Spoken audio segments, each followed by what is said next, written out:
Le 29 septembre dernier à Unimail s'est déroulée la cérémonie de remise des prix du développement durable 2025. Ce concours récompense chaque année des projets et des réalisations conjuguant à la fois efficacité économique, solidarité sociale et protection de l'environnement. Dans le grand hall de l'université, de nombreux stands ont permis au public de découvrir la variété des actions menées à Genève pour faire évoluer notre société.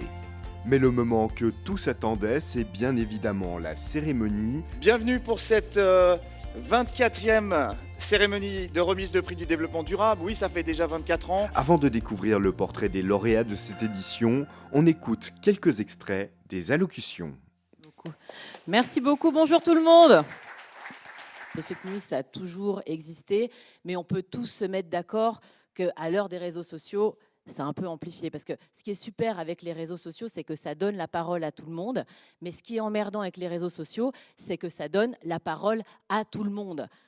Et oui, et puis ils ne sont toujours pas faire la différence entre climat et météo. Hein. Ah, il fait froid, me parle pas de réchauffement climatique. Alors que bon, le travail d'un météorologue, c'est de dire le temps qu'il va faire, et le travail d'un climatologue, c'est de dire qu'on va tous crever. Pour parler des pics de chaleur, à Genève, j'ai vu plein d'articles, et pour exposer ça, ils utilisaient quoi pour illustrer l'article? Un mec à torse nu en train de manger une glace. Est-ce que ça fait peur de voir qu'un mec a un torse nu en train de manger une glace? Je veux dire, à part si tu es intolérant au lactose. Non. Si moi, le réchauffement climatique, c'est la garantie de pouvoir voir des mecs super bien gaulés à torse nu, moi, je peux vous dire, je vais commencer à brûler des bidons d'essence. Hein. J'ai travaillé pendant longtemps dans une fondation qui faisait du lobbying pour les technologies propres. Et c'est vrai que quand tu as une fondation qui fait du lobbying pour des clean tech, qui est financée par des pétroliers et des chimistes, c'est un petit peu comme s'il y avait une école Montessori qui était financée par Dutroux, quoi. Tu vois. Faut quand même se méfier, quoi. Non, mais c'est vrai. Et puis, il faut parler aussi avec les gens avec qui on n'est pas d'accord. C'est l'échange qui fait ça. Parce que, comme le disait Montaigne, il y a plus de 500 ans, la parole, elle est à la moitié à celui qui parle et à moitié à ceux qui écoutent. Merci beaucoup.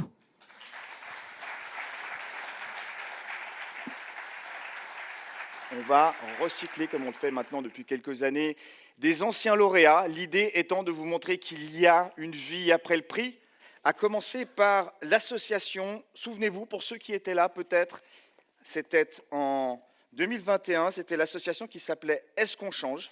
Ils avaient lancé, souvenez-vous, un projet de jeu, un jeu d'évasion, dont le but était de favoriser la transition écologique et sensibiliser à travers ce jeu les jeunes aux enjeux de la société et de la durabilité. Je vous propose de regarder et redécouvrir cette équipe qui avait été lauréat en 2021. Je suis membre de l'association Est-ce qu'on change, qui a créé un escape game de la transition écologique en 2021, avec lequel on a gagné la bourse du développement durable du canton de Genève. Rescue, c'est un escape game sur la transition écologique qui est vraiment destiné aux 15-20 ans pour les sensibiliser, les informer sur le dérèglement climatique et surtout leur donner des clés pour agir à leur manière, à leur mesure, pour réduire les émissions de gaz à effet de serre. Cette bourse, elle nous a permis d'une part de gagner en reconnaissance, en publicité, de se faire connaître, de nouer un partenariat avec une fondation, la Earth Focus Foundation, qui nous a vraiment permis de faire circuler ce jeu, de toucher à ce jour 1600 personnes, surtout des jeunes. On a beaucoup tourné dans des écoles, mais aussi dans des communes. Et puis aujourd'hui, 4 ans plus tard, il y a des petits jeux, des petits de Rescue qui sont nés, à la rescousse qui s'adresse aux 8-12 ans, aussi sur le dérèglement climatique. Puis actuellement, on travaille sur 2 projets. Le premier sur la biodiversité, c'est un jeu d'enquête. On essaie de comprendre pourquoi il y a un déclin des populations d'oiseaux. Et puis le deuxième, c'est sur les pratiques de durabilité dans le micro-maraîchage.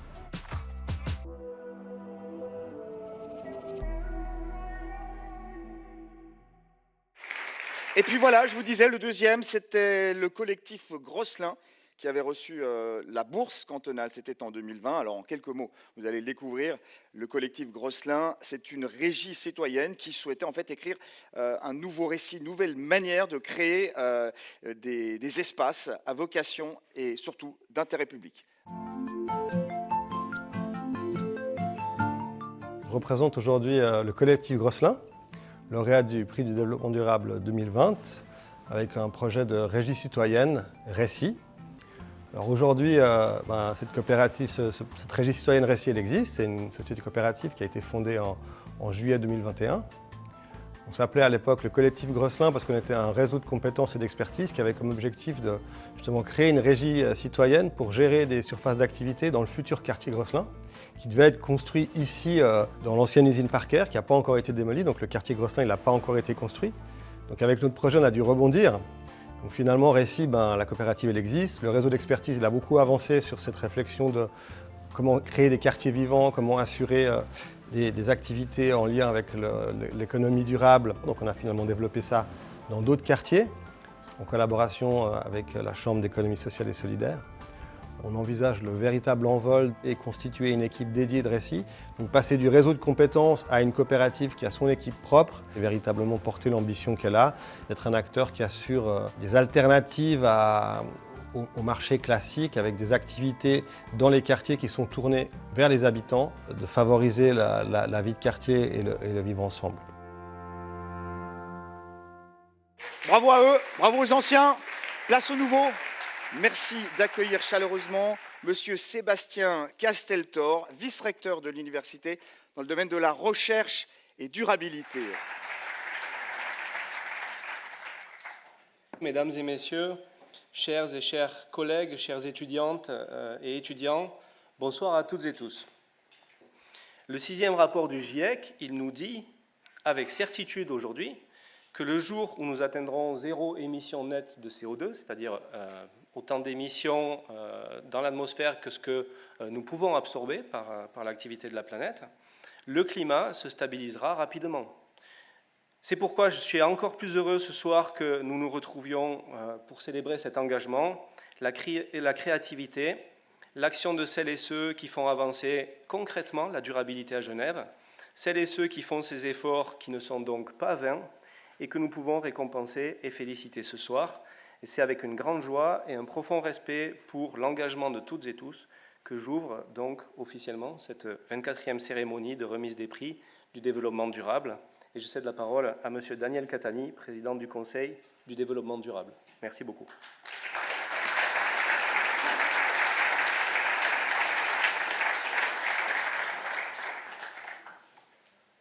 Voilà, mesdames, messieurs, bonsoir. La présidente du jury du concours, Madame Andrea von Matilz, est convalescente aujourd'hui.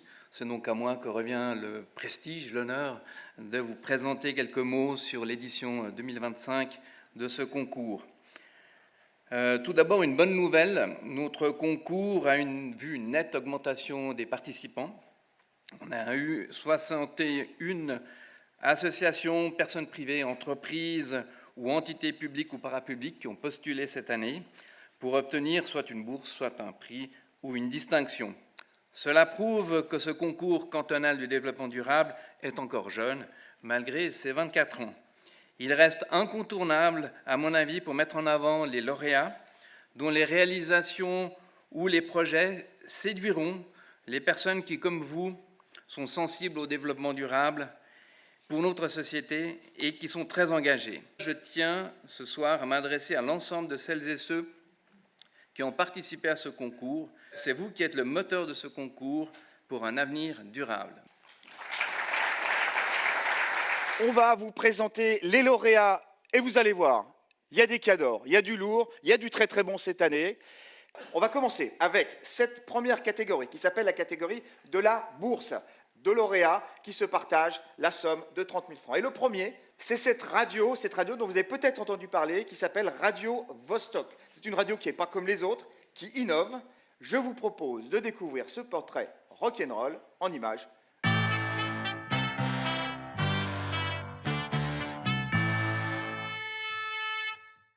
Et toute l'équipe de Radio Vostok est au théâtre de l'Orangerie pour cette nouvelle émission Bleu. Nous, c'est Radio Vostok. On existe depuis 2011. On est une radio indie rock basée à Genève qui fonctionne avec des bénévoles. On a une 50aine de bénévoles dans l'équipe. On se consacre principalement à la musique, mais là, pour la nouvelle grille des programmes qui démarre en septembre, on va aussi s'ouvrir au sujet actu et toujours la culture qui est notre cœur de métier. Avec cette bourse, on va pouvoir s'acheter un vélo cargo et tout le matériel qui va avec pour pouvoir faire des émissions de radio en live ou délocalisées. D'ailleurs, notamment dans ce vélo cargo, on aura une génératrice électrique qui sera alimentée avec un panneau solaire et qu'on n'ait plus besoin du tout de se brancher sur le secteur.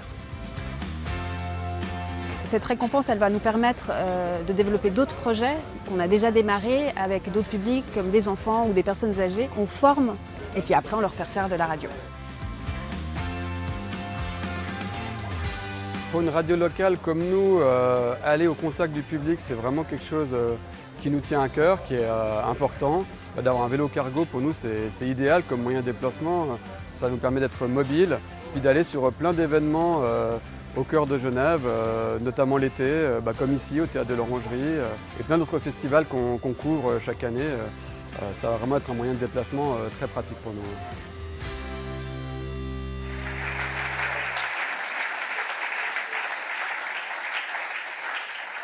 Cette bourse est partagée entre deux projets. Et le deuxième projet qu'on va vous présenter maintenant, c'est un projet qui s'appelle Cyclo-Suisse, l'entreprise Cyclo-Suisse.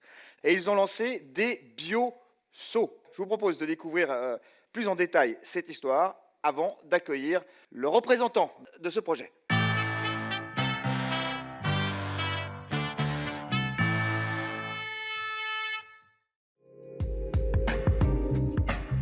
On est Cyclo et aujourd'hui on vient vous parler du service cyclovoirie. C'est un service qui est né en 2022 en collaboration avec la commune de Troinay où on a commencé à collecter les déchets pour eux. Ensuite on a travaillé et on travaille toujours avec la commune de Plan-les-Ouates, la commune de Meyrin également. Cette année on a lancé notre service auprès des restaurateurs genevois, le service cyclovoirie. Nous sommes 3 cofondateurs à avoir lancé ce service, Myriam, Fabien et moi. Le service, c'est la collecte de déchets simples et flexibles pour les restaurateurs genevois. L'innovation que nous avons apportée sont des seaux plus petits, plus propres, plus pratiques et moins chers. Et tout cela en utilisant un vélo cargo. L'avantage de cyclovoirie pour le développement durable, alors il y en a plusieurs. Le premier, c'est qu'on vient supprimer certains trajets en camion au centre-ville de Genève. Donc ça diminue les émissions de CO2. Aujourd'hui, 62% des déchets de cuisine sont jetés et incinérés. Notre service, vu qu'il est plus pratique et plus simple, il vient augmenter le tri des déchets de cuisine des restaurateurs pour en faire du biogaz, du compost et de l'électricité. Ce prix est une très belle récompense pour nous. Il va nous permettre de nous développer et de nous faire connaître auprès d'un maximum de restaurateurs genevois.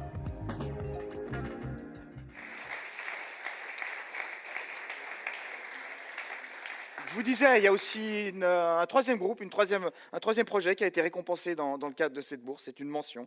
Et cette mention va cette année au Mouvement pour une agriculture paysanne et citoyenne, MAPC. À Genève, les citoyens paysans s'unissent pour reprendre en main notre assiette. Le but, c'est de faire des rencontres entre paysans, citoyens, autour d'un bon repas, bio, durable et de bonne qualité. Regardez ces images.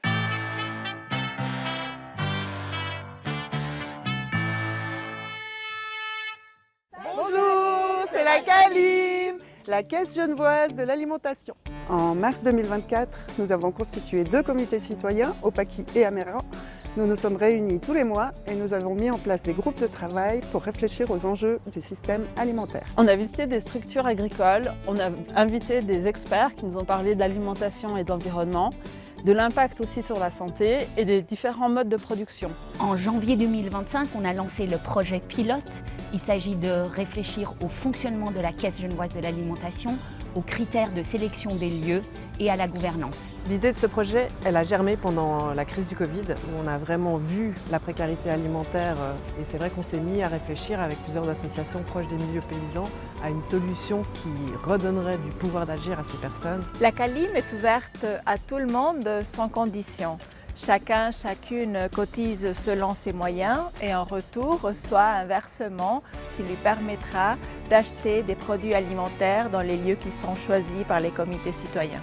Ce projet se concentre sur le lien social entre les mangeurs et les mangeuses et le lien avec les personnes qui produisent notre nourriture. L'un des objectifs de ce projet, c'est de renforcer l'économie locale en soutenant les filières alimentaires en circuit court existantes aujourd'hui à Genève. Cette mention est une vraie reconnaissance et un coup de projecteur extraordinaire pour la CALIM. Merci. Rejoignez la CALIM.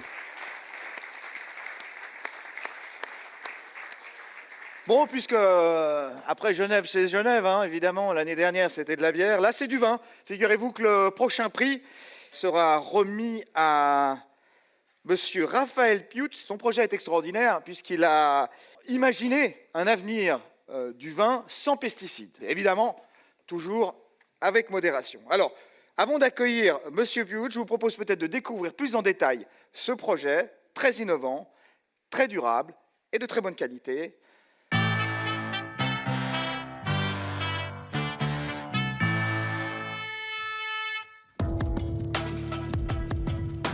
On est ici au domaine des Divins, qui est devenu le conservatoire suisse des cépages résistants. C'est un domaine unique en Suisse, c'est le premier à être entièrement constitué de cépages robustes. On se trouve ici dans un vignoble de 4 hectares. Il y a à présent 100 variétés de cépages résistants. Le but de ce conservatoire, c'est vraiment d'offrir à l'ensemble de la profession vitivinicole suisse et aussi à l'international une bibliothèque végétale accessible à toutes et tous. J'ai vraiment envie que ça soit quelque chose que je puisse transmettre sans conflit d'intérêt parce que je ne suis pas pépiniériste, donc je n'ai pas de variété à mettre en avant. C'est vraiment ce que je souhaite partager avec toutes les personnes qui sont intéressées par ces cépages robustes. L'intérêt de ces variétés résistantes, c'est qu'elles permettent vraiment de diminuer les interventions phytosanitaires. Donc ça permet de diminuer le nombre de traitements et puis de pouvoir progressivement dessiner une partie du vignoble d'aujourd'hui et de demain. Cette récompense, c'est vraiment une magnifique reconnaissance de tout le travail acharné que j'ai accompli depuis 10 ans, parce que c'est vraiment un projet de vie où j'ai mis en danger mon domaine aussi par conviction. Et puis c'est vraiment saluer tout ce qui a été accompli, c'est saluer la dynamique collective qui se développe ici, de partage des connaissances. Et je suis très, très honoré de recevoir ce prix.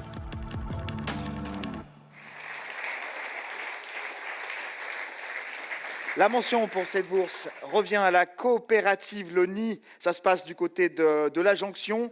C'est une épicerie, vous allez voir, ma foi, pas comme les autres, qui fait rimer solidarité et durabilité.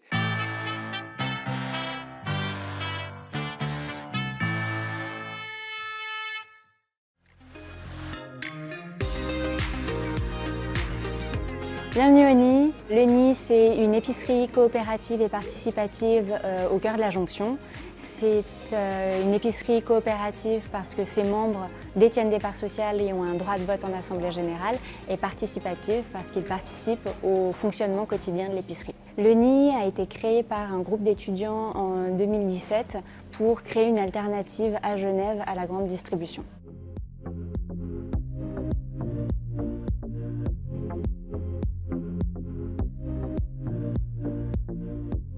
Au Nid, on trouve des produits frais, des produits secs, des produits non alimentaires. On va trouver des produits bio, des produits en vrac, des produits locaux.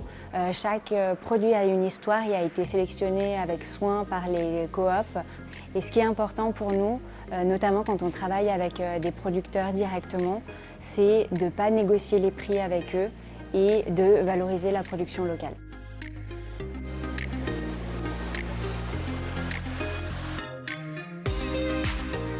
Cette mention va nous apporter de la reconnaissance pour tout le travail effectué par les nombreux membres au fil des 7 années d'existence de l'épicerie et va nous permettre de nous faire connaître davantage.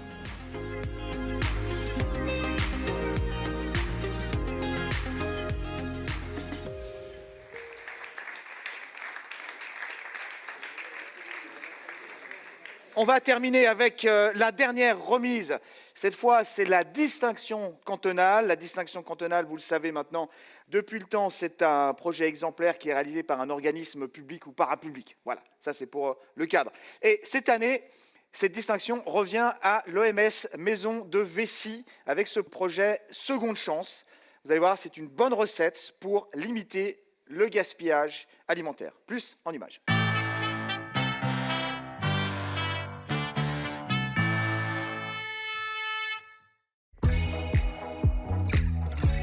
Bienvenue à la Maison de Vessy, un EMS qui a plus de 100 ans, composé de 226 chambres, d'une unité de psychogériatrie, de 4 lits UATR, des lits d'accueil. C'est 300 collaborateurs qui œuvrent au quotidien pour le bien-être des habitantes et des habitants. Le projet pour lequel on a été lauréat s'intitule le projet Seconde Chance. Ce projet a été initié avec des collaborateurs. Cette démarche participative rentre dans le cadre du gaspillage alimentaire. Tous les produits invendus sont reconditionnés et puis revendus au sein de notre restaurant pour les collaborateurs à moins 50%. L'intérêt pour le développement durable au sein de la Maison de Vissy a été initié il y a de ça quelques temps autour de 3 axes. L'axe du gaspillage alimentaire, l'axe de la mobilité douce et puis l'axe de l'économie d'énergie. Cette récompense pour nous, c'est beaucoup de fierté et une très belle reconnaissance. La fierté d'une idée qui est à la base celle des collaboratrices et des collaborateurs de la Maison de Vissy. De la reconnaissance parce qu'on ne pense pas aux EMS avec le mot innovation. Et bien, la Maison de Vissy veut innover sur toutes ces thématiques-là. Donc nous sommes très fiers de porter aujourd'hui la reconnaissance de ce prix. Voilà, on peut les applaudir. MS Maison de Vissy.